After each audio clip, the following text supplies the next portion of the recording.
More, we can speak to Yossi Mekelberg. He's a senior consulting fellow at Chatham House's Middle East and North Africa program. Hello to you, Yossi.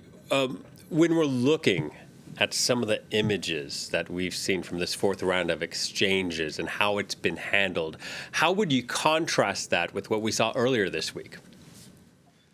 Yes, thank you for having me. I think it's a bit better because we don't see big crowds actually surrounding and hostages. At the same time, I don't think it's unacceptable to parade the hostages, put them on stage, filling them surrounded by armed people. I didn't think this is completely inhumane. Those people that suffered a lot. And, regardless of everything else, especially if you think about the case of Yarden Bibas, that we're still very concerned about his family, and he doesn't know what they're fed. The last thing he needs is this so-called ceremony. Sorry, just to cut you off, to just play off that. What do you think Hamas is trying to communicate by how it's chosen to organize that release and put him on the stage like that? I think they want to understand what they're trying to do. They are trying to say they are still in power. They are still in control of the situation. They are government. They are the people, if you want to do business when it comes to the hostages and maybe to the future of Gaza, then you need to talk to them. Israel misguided objective of this war to completely eliminate Hamas is actually backfired because we see this picture and they show, hey, we are still having guns, we are still can run the show, and we are the one that's, you can't get it from the PA. It's a double, because also when it comes to the Palestinian prisoners, they insist of releasing also Fatah prisoner, not only Hamas. They also show their own people, what the PA and the Fatah couldn't achieve for you, we can do that. And this is one of another layer of the tragedy of this war. Yeah, and we've heard from Israeli officials, skepticism from some of them, outright rejection of a second phase of the ceasefire deal. What, if you had to predict, what do you think is next? It's going to be very tough. I think there within the Israeli coalition, within the government, there is still one right-wing party that's very much against the second phase, because the second phase also entail end of war. They want to continue the war. And I think much of it is going to be decided in the White House. Prime Minister Netanyahu is flying out to Washington for his first meeting with Trump in his second term. And I think very much of it depends on Trump insisting that this is a three-phased agreed ceasefire deal, and both sides need to see it through, from this stage of 33 hostages, from prisoners, the return of Palestinians, of Gazan people to North Gaza, followed by the second phase, the release of the rest of the hostages and end of war, and then moving to the reconstruction of Gaza. But the coalition in Israel is very fragile, and we know that Netanyahu facing corruption trial, and he needs this coalition not only to stay in power, but probably to keep him out of jail, see what he prefers, caving into the right wing in Israel and by that abandoning the rest of the hostages, or actually listening to what the United States wants. Yeah, and is Netanyahu's approval rating or popularity been boosted since the ceasefire deal went into effect? I don't think very much. Still, all the opinion polls show that Israel wants, most Israeli wanted this deal for a very long time, and as a result of not reaching this deal months ago, more hostages are not going to return alive. And probably the most difficult part of this hostages return is still waiting. Now we see those who are coming back alive. Sadly, there will be more and more people that are not hostages, are not returning home alive, and some of the responsibility is also with the Israeli government for not agreeing this deal, at least last May. So this is what Netanyahu should take responsibility. I think the Israeli people will hold him responsible and accountable for that. The United States, clearly Israel's biggest ally.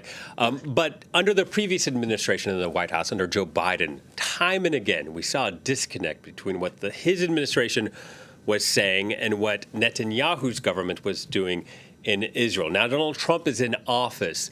How much influence do you think Trump will have on Netanyahu? And do you think they'll be able to be on the same page? Yeah, with Biden, the painful disconnect that you mentioned delayed this deal by many months with heavy costs for the hostage, but obviously for many Palestinians of Gaza that were killed and suffered as a result of it.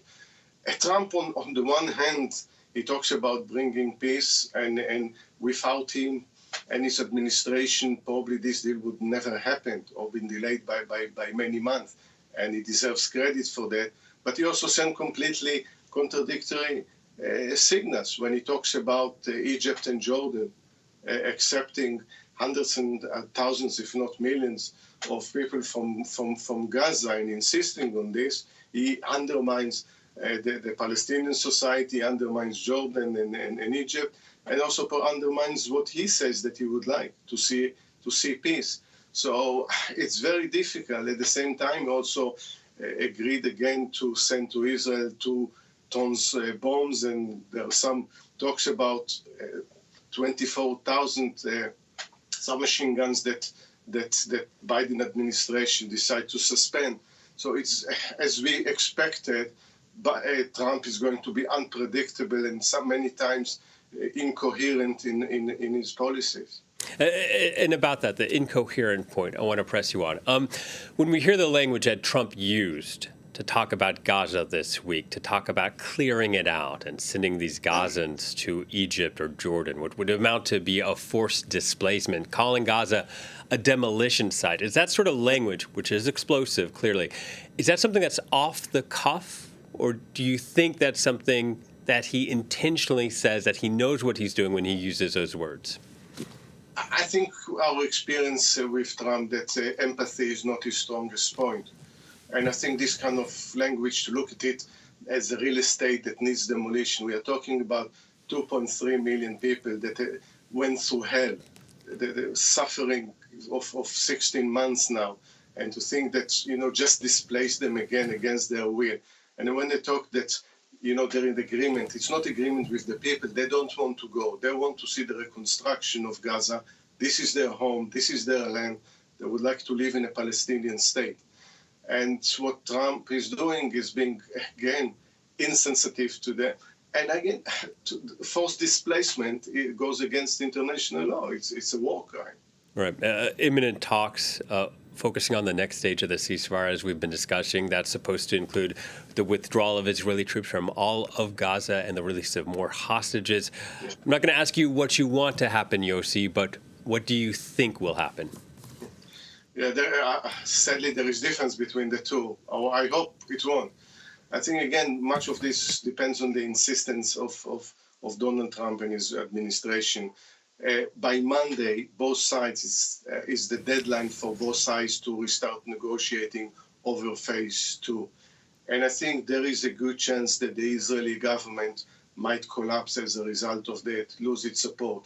Netanyahu, if he wishes, still has the support of the opposition, at least to see the phase 2 out and send the hostages back.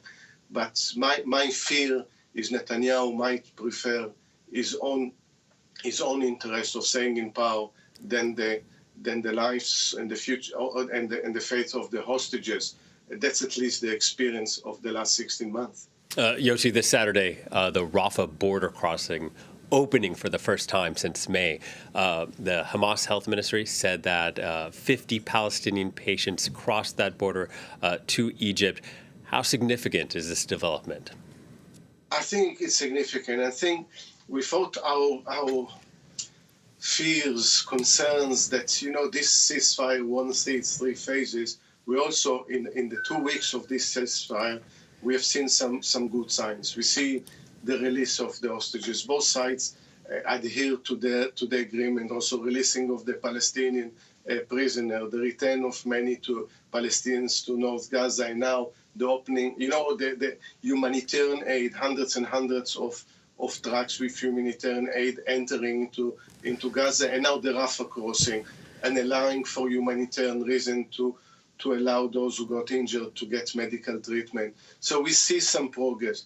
It's to ensure that it creates some momentum, that both sides internalize this war is over, and we need to move to talk about the next phases, even beyond the reconstruction of Gaza, for a durable peace between the Israelis and Palestinians, as far-fetched as it looks at the moment. Yossi, thank you for taking the time to speak to us. Chatham House's Yossi Mekelberg joining us from London. Thank you.